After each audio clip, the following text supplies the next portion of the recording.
or Wednesday next week. Okay, well, we talked about pressing blocks before, which on a pressing block, your fingers can be apart, your thumb can be out, but it looks a lot like a knife hand. The difference being that this, if he punches, it's a deflecting move.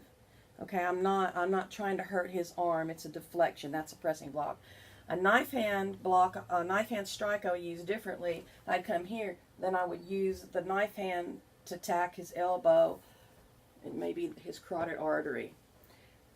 So the reason that they're different is that this is a deflection and it's just moving something, so it doesn't have to be real powerful. Your fingers need to be together on a knife hand, and then your thumb needs to be bent. It doesn't. If you bring it all the way over, that's now a ridge hand. Can you show them in the screen a little bit closer? Because I know that makes a big difference. You break fingers and all that kind of stuff. You don't do it right. Pressing block can be fingers open, relaxed thumb, but a knife hand, the fingers should be together as much as you can get them together, and the thumb bent. And I'm going to strike on this padded part of my hand. I'm not going to strike on this outer edge because I'll break my hand. So if I'm going to use it on him, especially. I'm not going to turn my hand this way because now that rotates this bone. These bones are not very big. They break real easy. But I'm going to bring the padded part of my arm, almost like a heel palm is both of these padded parts.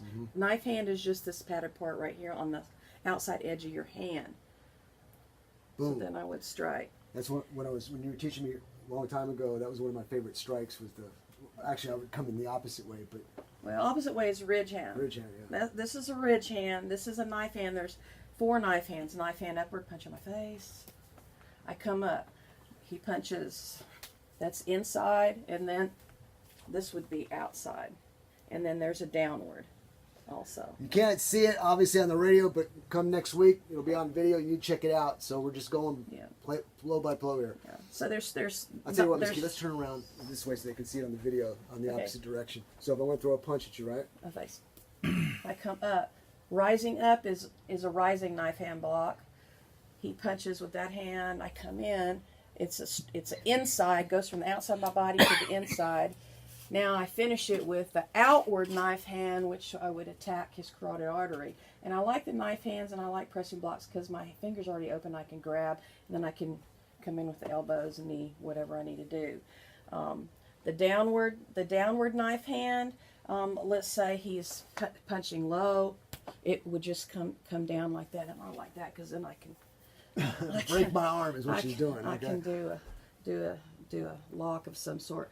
But just remember, the difference between the pressing is the fingers can be relaxed because you're deflecting something. And when you do a pressing block, or when I do a pressing block, I always try to move out of the way too because that helps my block. A knife hand strike can be a strike, but all our blocks and strikes can be attacks too.